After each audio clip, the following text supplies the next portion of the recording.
janganlah kamu melawan orang yang berbuat jahat kepadamu, melainkan siapapun yang menampar pipi kananmu, berilah juga kepadanya pipi kirimu. Ini artinya bukan ketika kita ditampar kemudian ini tampar lagi. Ketika kita disakiti, ini sakiti lagi. Apa artinya? Jangan balas kejahatan dengan kejahatan. Persoalannya adalah yang tertulis ternyata bukan melawan, bukan membalas, tapi melawan. Jelas-jelas ayatnya ini. Ini saya buka di Alkitab Sabdah biar lebih jelas ya. Nih, coba dibaca nih. Ya. Di sini tertulis dengan jelas, tetapi aku berkata kepadamu, janganlah kamu melawan orang yang berbuat jahat kepadamu. Ini terhadap penjahat ya, pelaku kejahatan ya. Jangan kamu melawan orang berbuat jahat kepadamu. Di sini bukan kata membalas, bukan. Ya, makanya jadi pertanyaan, sejak kapan Pak Pendeta, Pak Penginjil, sejak kapan melawan sama dengan membalas? Dan barang siapa yang mengambil jubahmu, biarkan. Ini jelas kata biarkan. Biarkan juga ia mengambil bajumu. Bukan serahkan lagi nih, biarkan.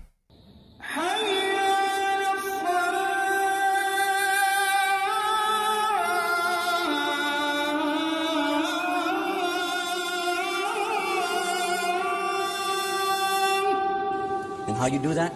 I'm going to give you 5 words in the English language. They have to be all at the same time. Surrender, submission, obedience, sincerity, and peace. Do you want those things in your life? Yes, sir. I do too. This word in Arabic is one. It takes 5 words in English. You know what the word is in Arabic? Islam. Islam? That's the word.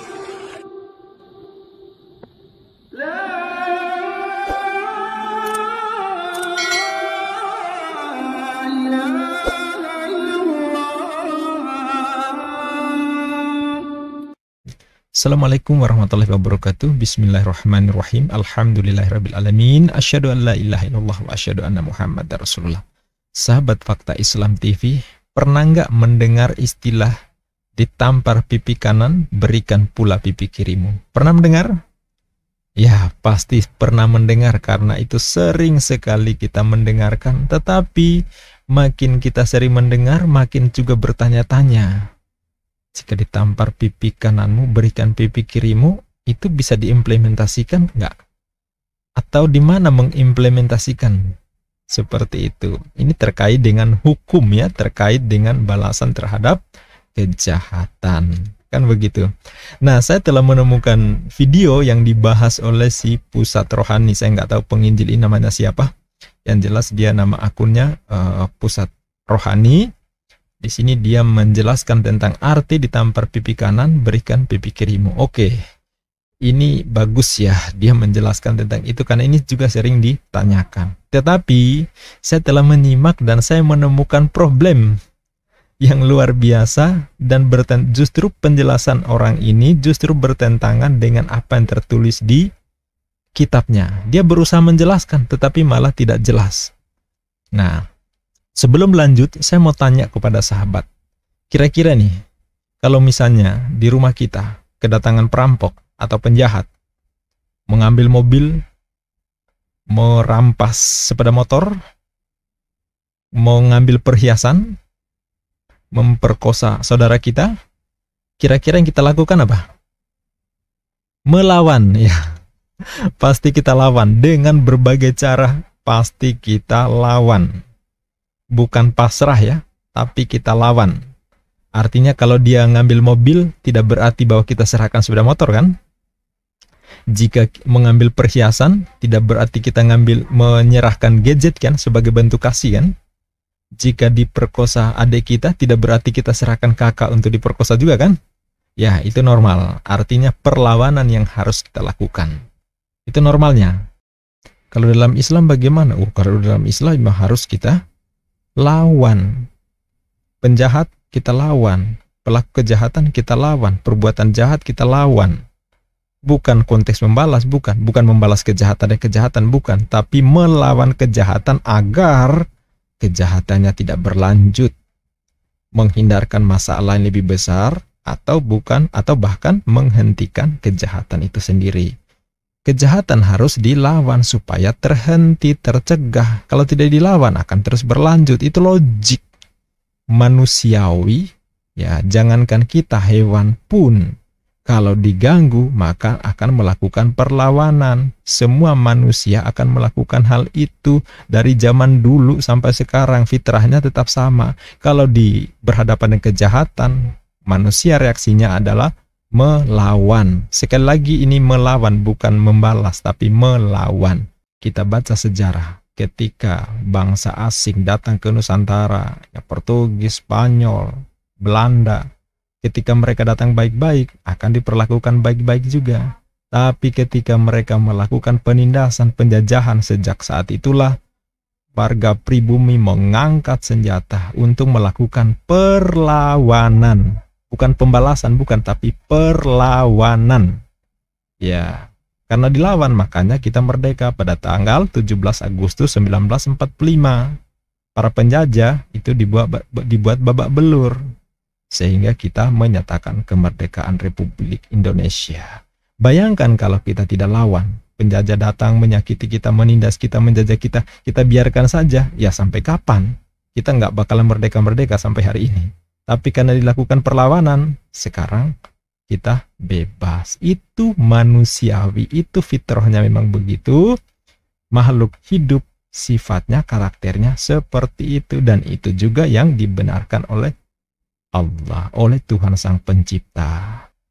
Nah, tetapi akan lain cerita ketika kita mendengarkan penjelasan si penginjil di pusat rohani ini. Nah, kita dengarkan dulu, baru saya akan ulas dan saya cocokkan dengan ayat yang tertulis di Alkitabnya. Apakah orang ini jujur atau tidak? Mari kita simak. Nah, di sini teman-teman harus tahu. Mari kita baca terlebih dahulu Injil Matius pasal ke-5 ayat ke-39. Tetapi aku berkata kepadamu, janganlah kamu melawan orang yang berbuat jahat kepadamu. Melainkan siapapun yang menampar pipi kananmu, berilah juga kepadanya pipi kirimu. Ini artinya bukan ketika kita ditampar, kemudian ini tampar lagi. Ketika kita disakiti, ini sakiti lagi. Ketika kita diintimidasi, kita ditindas, intimidasi lagi dong, tindas lagi dong, karena kita ini ajaran kasih. Bukan. Artinya nggak seperti itu. Bodoh kalau melakukan seperti itu. Orang Kristen diajarkan kasih, tetapi tidak bodoh. Nah, poinnya di sini kawan. Silakan teman-teman perhatikan di sini. Janganlah kamu melawan orang yang berbuat jahat kepadamu. Apa artinya? Jangan balas kejahatan dengan kejahatan. Baik, mari kita ulas ayat ini. Saya mendengar sebenarnya penjelasan yang sama dari Pendeta Esra Soru. Kemudian mendengar juga dari penginjil di pusat rohani ini. Artinya apa? Secara jamak memang saudara kita di Kristiani mengartikan seperti itu. Ayat Matius pasal ke-5 ayat 39 diartikan sebagai jangan membalas kejahatan dengan kejahatan. Oke ya, itu normal ya, normal. Wajar, siapapun akan bertindak seperti itu. Ada ayatnya atau nggak ada ayatnya, orang pasti mau bertindak seperti itu. Persoalannya adalah yang tertulis ternyata bukan melawan, bukan membalas, tapi melawan. Jelas-jelas ayatnya ini. Ini saya buka di Alkitab Sabda biar lebih jelas ya. Nih, coba dibaca nih. Ya, di sini tertulis dengan jelas, tetapi aku berkata kepadamu, janganlah kamu melawan orang yang berbuat jahat kepadamu. Ini terhadap penjahat ya, pelaku kejahatan ya. Jangan kamu melawan orang yang berbuat jahat kepadamu. Di sini bukan kata membalas, bukan. Ya, makanya jadi pertanyaan, sejak kapan Pak Pendeta, Pak Penginjil, sejak kapan melawan sama dengan membalas? Di kitab kalian ini tertulis melawan, bukan membalas. Nah, ini saya bertanya nih. Ya, sejak kapan kata melawan berubah menjadi membalas? Sejak kapan melawan sama dengan membalas? Sejak kapan lawan sama dengan balas? Berbeda bro, menurut saya. Tapi kalau kalian menganggap bahwa sama, ya itu urusan kalian. Tetapi mari kita buktikan secara ilmiah ya. Apakah lawan sama balas ini sama? Coba kita buka. Ini saya buka di Kamus Besar Bahasa Indonesia. Membalas ya. Nah ini membalas, menjawab, mengimbangi, memberikan. Nah, memberikan sesuatu sebagai imbangan jasa yang sudah diterima. Itu artinya membalas. Ya. Contoh ya. Orang, misalnya tetangga memberi kita makan. Memberi kita makan sate misalnya. Terus kita balas dengan memberinya apel misalnya. Itu membalas. Membalas. Orang mengucapkan terima kasih. Kita balas dengan sama-sama. Itu balas. Itu bukan lawan, tapi membalas. Ya kan? Jadi, kalau Anda mengubah kata melawan jadi membalas, ini jadi problem. Karena nggak sesuai. Kecuali ayat yang tertulis di sini salah. Harusnya membalas, tapi ditulis melawan. Nah, itu lain persoalan. Ya, itu urusan kitab Anda. Tetapi jelas-jelas kita membacanya di sini. Ya, tertulis. Sangat-sangat jelas itu melawan. Ya, bukan membalas. Gimana dong? Nah, sekarang kita baca makna dari lawan. Makna dari melawan. Ini berdasarkan Kamus Bahasa Indonesia tertulis begini. Imbangan, bandingan, tandingan. Ya kan? Di sini melawan artinya menghadapi, berperang, bertinju, bergulat, dan sebagainya. Artinya melawan bermakna menentang. Ya kan? Menghadapi. Misalnya penjahat, ya dihadapi. Penjahat datang di rumah kita, ya kita lawan supaya dia berhenti, atau kita taklukkan supaya tidak melanjutkan kejahatannya. Itu melawan namanya. Penjajah datang melakukan penindasan, maka kita lawan. Para pahlawan itu melawan penjajah, bukan membalas penjajah, tapi melawan. Jadi cukup jelas perbedaannya antara melawan dan membalas. Persoalannya kenapa di sini jelas-jelas tertulis jangan kamu melawan orang berbuat jahat kepadamu, malah diubah menjadi jangan melawan kejahatan dan kejahatan. Ya nggak nyambung, bro. Ya, intinya di sini tertulis melawan, bukan membalas. Kemudian ditambah lagi, melainkan siapapun yang menampar pipi kananmu, berikan juga kepadanya pipi kirimu. Nah, sekarang kalau dalam konteks kejahatan gimana? Ya, silakan artikan sendiri. Ini sangat luar biasa. Nah, kenapa saya katakan luar biasa?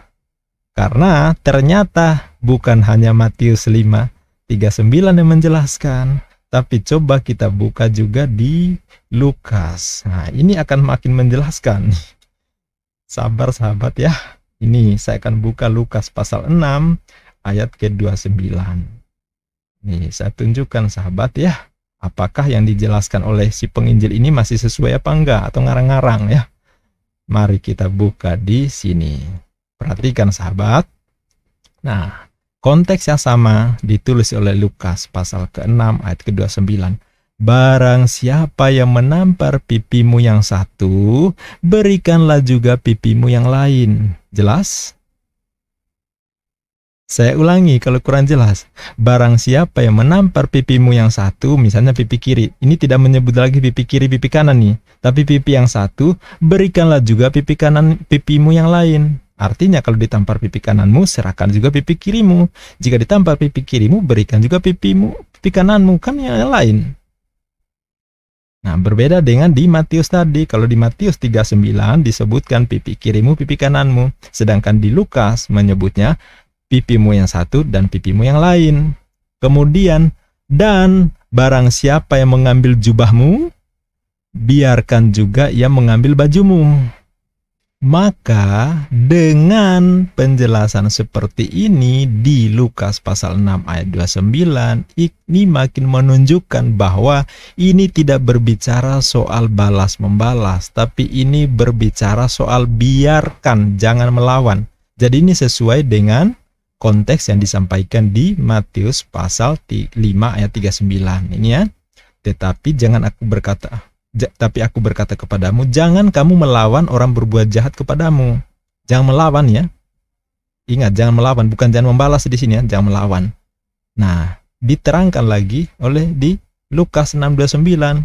Nah, bagaimana konteks dari jangan melawan tadi? Barang siapa menampar pipimu yang satu, berikan juga pipi yang lain. Jangan melawan ya, tapi diserahkan, diberikan, pasrah ini.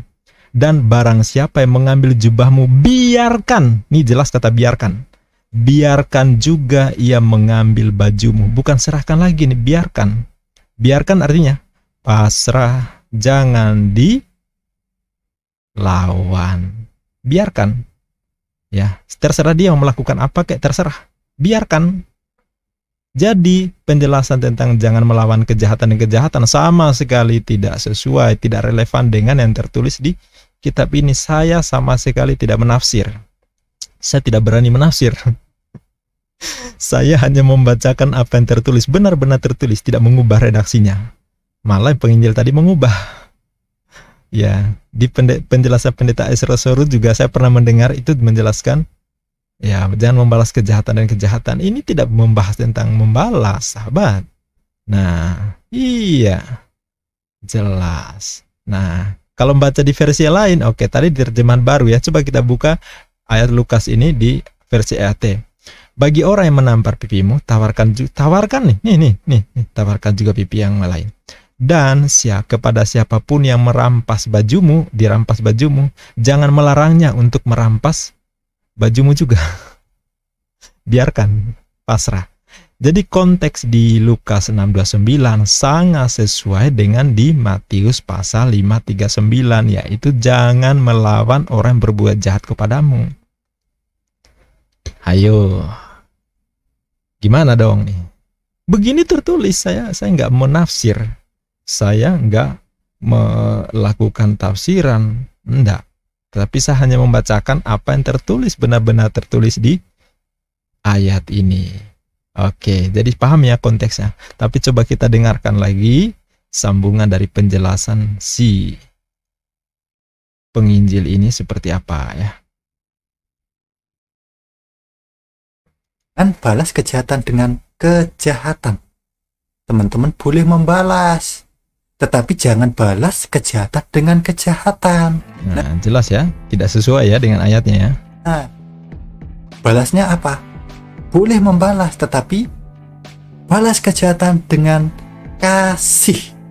Di mana ayatnya? Dan ini gitu loh. Ini mikir bro. Mengubah ayat bro kamu ini. Poinnya jangan balas kejahatan dengan kejahatan. Nah, poinnya jangan balas kejahatan, padahal tertulis jangan melawan. Beda bro. Tetapi balas kejahatan dengan kasih dan ini. Langsung. Saya beri contoh. Nah, pakai contoh. Ketika Tuhan Yesus Kristus ditampar, apa yang dilakukan? Injil Yohanes pasal ke-18 ayat ke-23. Jawab Yesus kepadanya, jikalau kataku itu salah, tunjukkanlah salahnya. Tetapi jikalau kataku itu benar, mengapa engkau menampar aku? Ini yang dilakukan Tuhan Yesus. Iya. Bukan Tuhan Yesus Kristus ini ditampar, kemudian Tuhan Yesus ini tampar lagi saya. Nah, kan makin gak nyambung kan? Iya. Jadi dia membahas melawan tadi dengan membalas, padahal jelas sudah saya sampaikan baik dari sisi bahasa Indonesia tadi maupun secara logik itu juga nggak sesuai ya. Jadi dia makin ngibul sih menurut saya, karena bertentangan dengan apa yang tertulis, membawa ayat yang di sikap Yesus, kenapa kamu nampar saya, itu juga nggak sesuai, karena tadi kita membahas tentang antara lawan dan balas. Bodoh namanya. Ya, Anda yang bodoh. Terlebih lagi ketika kita ditindas atau diintimidasi. Nah, kalian ini kan Kristen, ajaran kasih. saya sakiti, Mm-mm. saya tindas, Mm-mm. saya intimidasi, Mm-mm. kalian tidak boleh membalas. Bro, baca lagi ayatnya. Itu nggak ada kata-kata balas, bro. Lawan, bro. Melawan. Jangan melawan, bro. Bukan jangan membalas. Tapi apa sebodoh ini ya? Dia menyamakan antara membalas dengan melawan ya. Kalian harus menerima saya intimidasi, saya tindas. Nggak nyambung. No, tidak. Tidak. Orang Kristen tidak begitu. Menggelikan. Tidak diajarkan kebodohan yang seperti itu. Tapi nyatanya Anda telah melakukan kebodohan. Jelas-jelas tertulis di ayatmu, jangan melawan. Kenapa diubah jadi membalas? Tapi jikalau kataku itu benar, mengapa engkau menampar aku? Balas kejahatan dengan kasih. Oke, kamu menampar aku nggak apa-apa. Oke, kamu menindas aku, kamu mengintimidasi aku. Ngomong opoi. Tapi, oke, silakan tunjukkan salahku di mana. Makin gak nyambung. Kenapa kok kamu melakukan seperti ini ke aku? Sehingga orang itu, tapi catatan di sini teman-teman nggak salah.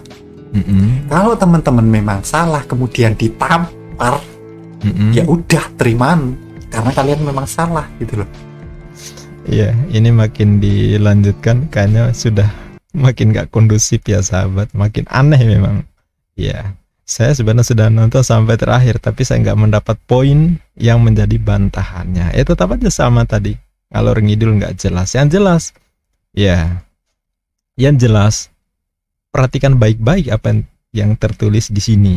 Kemudian bandingkan juga dengan ini Matius 39-nya. Kita bandingkan langsung dengan di Lukas tadi ya. Di Lukas ini makin sangat memperjelas ini. Jadi intinya apa?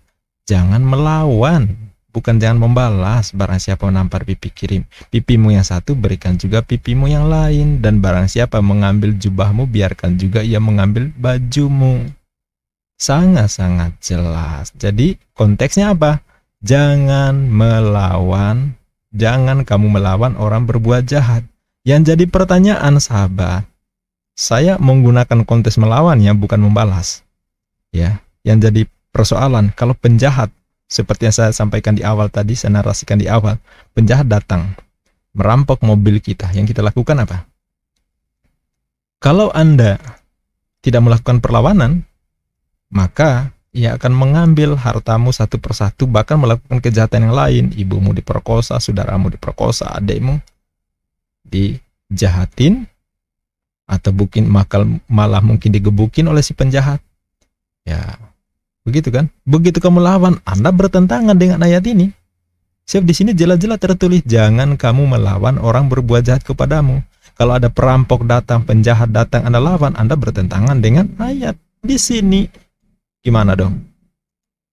Ya. Misalnya nih perampok datang tadi, merampas harta, mengambil HP-mu, gadgetmu, laptopmu. Ya kan? Anda biarkan, harus dibiarkan berdasarkan ayat di nih, baca nih. Nih. Dan kepada siapapun yang merampas jubahmu, jangan melarangnya untuk merampas bajumu. Di terjemahan baru juga begitu, biarkan juga mengambil bajumu, jelas. Ya kan? Dan barang siapa yang mengambil jubahmu, biarkan juga ia mengambil bajumu, pasrah. Biarkan. Jadi salah dong, serba salah dong. Jika penjahat datang kita lawan, kita salah. Kenapa harta kita habis? Ya kan? Saudara kita bisa digebukin. Begitu kita lawan agar penjahat itu pergi, kita salah juga, karena perintahnya jangan melawan orang berbuat jahat kepadamu. Gimana dong? Nah, yang sebagai pertanyaan terakhir, di saya masih terkait konteks ini. Di negara mana aturan ini berlaku? Kalau ada perampok, penjahat melakukan perbuatan yang jahat, aniaya, dibiarkan saja, nggak boleh dihukum, kan nggak boleh dilawan. Kalau dilawan berarti bertentangan dengan Matius pasal 5 ayat 39. Pertentangan. Ya kan? Coba sebutkan di negara mana, di negara Kristen yang begitu militan menerapkan ajaran kasih tadi, yang konsisten bahwa kalau ada penjahat jangan dilawan. Kalau dia mengambil apa, biarkan saja. Di negara mana menerapkan seperti itu? Terus penjahatnya datang ke kantor, apa ditangkap oleh polisi nih? Tangkap oleh polisi. Tapi dipeluk, dikalungin bunga gitu ya. Iya nggak? Karena jangan melawan, berarti penjahatnya harus diperlakukan dengan kasih tadi. Kasih kalungan bunga misalnya, atau diinapkan di hotel yang mewah gitu. Jangan melawan, ya kan? Apakah seperti itu kasih? Berarti polisi jangan dibekali oleh pistol, jangan pakai senapan, jangan. Tapi dibawa, kasihkan kalungan bunga gitu ya. Biar kalau ketemu penjahat, dirangkul, dipeluk, dikalungin bunga, baru diajak, dibawa ke hotel mewah, biar dijamu. Itu kasih. Masya Allah. Ya, jadi ini sekali lagi saya tidak berani menafsir ini, tapi saya hanya menyampaikan berdasarkan apa yang tertulis di ayat ini. Nah, silakan Anda jelaskan kalau memang apa yang saya sampaikan tidak sesuai. Tapi sekali lagi, dalam pemahaman saya justru kalian yang tidak sesuai karena mau menyampaikan ayat yang berbeda dengan yang tertulis. Itu problem Anda. Maka tugas Anda, saudaraku di Kristen, silakan sampaikan pencerahan pemahaman kepada saya yang betul-betul logik dan sesuai dengan apa yang tertulis di kitab Anda. Bukan yang berbeda seperti penjelasan si penginjil ini. Mungkin saya dalam menyampaikan banyak salah. Mungkin ya. Ya, untuk itu tugas kalian, kewajiban kalian berikan pencerahan kepada saya. Salahnya itu di sini. Supaya kita review ulang. Ya, saya minta maaf jika apa yang saya sampaikan tidak sesuai dengan apa yang tertulis di kitab Anda.